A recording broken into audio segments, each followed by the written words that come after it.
స్థానిక సంస్థల ఎన్నికల్లో బీఆర్ఎస్ తాడో పేడో తేల్చుకోవడానికి సిద్ధమవుతుందా? లోకల్ బాడీ ఎన్నికల్లో సత్తా చాటాలని గులాబీ బాస్ కేసీఆర్ పట్టుదలతో ఉన్నారా?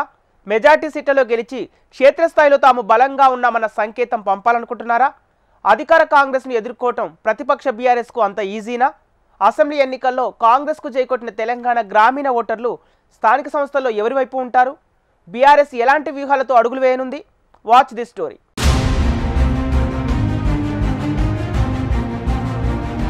తెలంగాణలో స్థానిక సంస్థల ఎన్నికలకు శంఖారావం మోగింది. దీంతో రాజకీయ పార్టీలన్నీ ఎన్నికలకు రెడీ అవుతున్నాయి.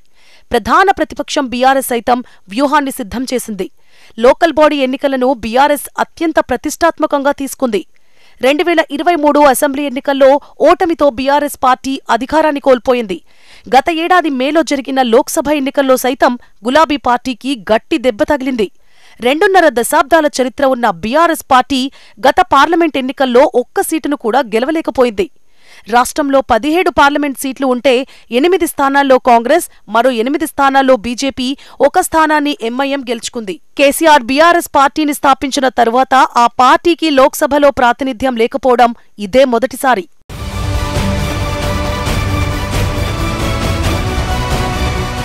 మరోవైపు అధికారం కోల్పోయిన తరువాత జరిగిన ఎమ్మెల్సీ ఎన్నికల్లో బీఆర్ఎస్ పోటీకి దూరంగా ఉంది. బీజేపీకి మేలు చేసేందుకే ఎమ్మెల్సీ ఎన్నికల్లో బీఆర్ఎస్ పోటీకి దూరంగా ఉందని అప్పట్లో కాంగ్రెస్ ఆరోపించింది. ఈ నేపథ్యంలో ఒక దశలో బీఆర్ఎస్ పార్టీ ఉనికే ప్రశ్నార్థకంగా మారింది. అయితే మారిన పరిణామాల నేపథ్యంలో బీఆర్ఎస్ పార్టీ మళ్లీ పుంజుకుంది. ప్రజా సమస్యలపై కాంగ్రెస్ ప్రభుత్వం టార్గెట్గా పోరాటాలను ఉధృతం చేసింది. రానున్న అసెంబ్లీ ఎన్నికల్లో గెలవాలంటే స్థానిక సంస్థల ఎన్నికలు తమకు అత్యంత కీలకమని బీఆర్ఎస్ అధినేత కేసీఆర్ భావిస్తున్నారట. ఈ నేపథ్యంలో బీఆర్ఎస్ అధినేత కేసీఆర్ ఫామ్ హౌస్లో తన వ్యూహాలకు పదును పెడుతున్నారట.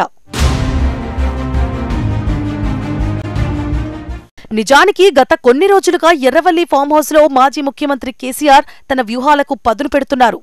కేసీఆర్, హరీష్ రావు సహా ఇతర ముఖ్య నేతలతో వరుస సమావేశాలు నిర్వహించారు. జూబ్లీహిల్స్ ఉప ఎన్నికతో పాటు స్థానిక సంస్థల ఎన్నికలపై నాయకులకు కేసీఆర్ దిశానిర్దేశం చేస్తూ వచ్చారు. మొదట ఎంపీటీసీ, జెడ్పీటీసీ ఎన్నికలు జరగనున్న నేపథ్యంలో మెజారిటీ జిల్లా పరిషత్లను గెలవాలని పార్టీ నేతలకు కేసీఆర్ టార్గెట్ ఇచ్చినట్లు సమాచారం. అదేవిధంగా మెజారిటీ మండల ప్రజా పరిషత్ స్థానాలను గెలిచే విధంగా కేసీఆర్ ప్రణాళికలు రచిస్తున్నారట. ఎంపీటీసీ, జెడ్పీటీసీ ఎన్నికలు పార్టీ సింబల్తో జరుగుతాయి కాబట్టి అత్యధిక సీట్లు గెలవడం ద్వారా అధికార కాంగ్రెస్కు ఛాలెంజ్ విసరాలని కేసీఆర్ భావిస్తున్నారట. ఇదే సమయంలో తాము రాజకీయంగా బలంగా ఉన్నామనే సంకేతాలను ప్రజల్లోకి పంపాలని బీఆర్ఎస్ అధినేత పట్టుదలతో ఉన్నారట. తద్వారా అధికార కాంగ్రెస్కు బీఆర్ఎస్ఏ ప్రత్యామ్నాయమనేలా ప్రజలకు సంకేతాలను ఇవ్వాలని భావిస్తున్నారట. అయితే ఉమ్మడి నిజామాబాద్, ఆదిలాబాద్ లాంటి జిల్లాల్లో బీజేపీ నుంచి బీఆర్ఎస్కు ఛాలెంజ్ ఎదురయ్యే అవకాశముంది. అలాంటి చోట్ల ఏ విధంగా ముందుకు వెళ్లాలని దానిపై కూడా బీఆర్ఎస్ నాయకత్వం వర్కౌట్ చేస్తోంది.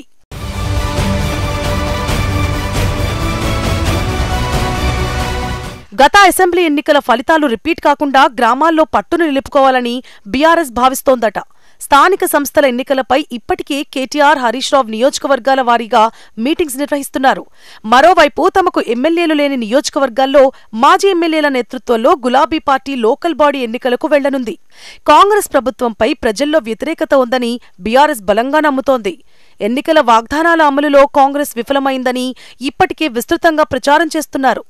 తాజాగా యూరియా కొరత లాంటి అంశాలు తమకు కలిసి వస్తాయని బీఆర్ఎస్ భావిస్తోంది. ఇక కేసీఆర్ సీఎంగా ఉన్నప్పుడు రైతులతో పాటు పాడి పరిశ్రమ అభివృద్ధి చెందిందని బీఆర్ఎస్ ప్రచారం చేస్తోంది.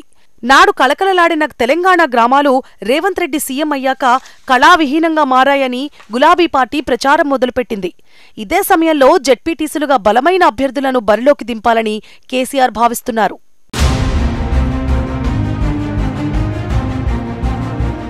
బీఆర్ఎస్ అధికారంలో ఉన్నప్పుడు జరిగిన లోకల్ బాడీ ఎన్నికల్లో దాదాపు 85% పైగా గులాబీ పార్టీ అభ్యర్థులు గెలిచారు.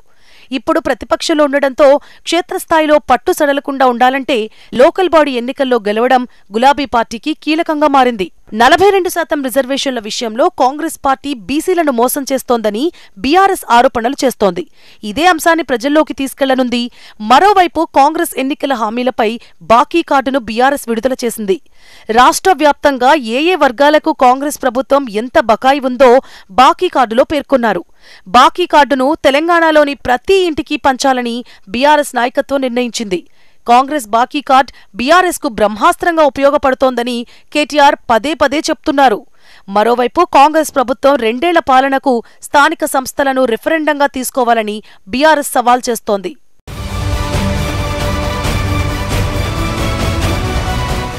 అసెంబ్లీ ఎన్నికల్లో ఓటమి, పార్లమెంట్ ఎన్నికల్లో ఖాతా తెరవలేకపోయారన్న విమర్శను లోకల్ బాడీ ఎన్నికలతో తుడిచిపెట్టాలని చూస్తోంది కారు పార్టీ.